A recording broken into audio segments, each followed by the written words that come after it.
Juadah. Pada hari ini saya perkenalkan dahulu pasukan, ahli-ahli pasukan Man Hashtag Cikgu on stage PPDHL.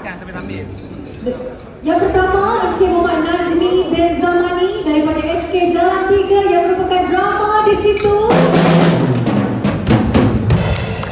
Baik, kita juga ada vokalis iaitu Encik Wan Ahmad Hakimi bin Wan Muhammad daripada SK Ceras Indah. Gitaris kita pada hari ini yang kacak bergaya Encik Muhammad Hanafi bin Khalid dari SK Nusa Dua.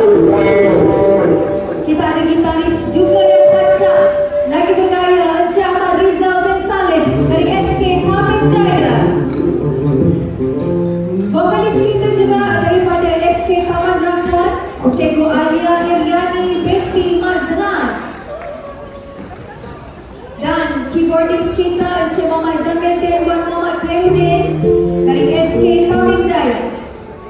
Dan Encik Mas Nazli bin Ghazali, saksofonis dari SK Kaja Utama. Okey, baiklah, itu dia ya.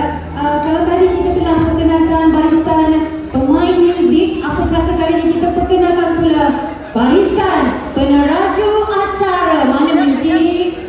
Tak ada muzik untuk kami ya. Barisan peneraju acara yang pertama di sana, siapa ya? Saya, Cikgu Nurul Aina binti Muhammad Arpandi daripada Sekolah Kebangsaan Batu Sembilan. Dan saya Nadia Alfina Niza binti Abdullah Pelajar dari Sekolah SK Sarjana Impian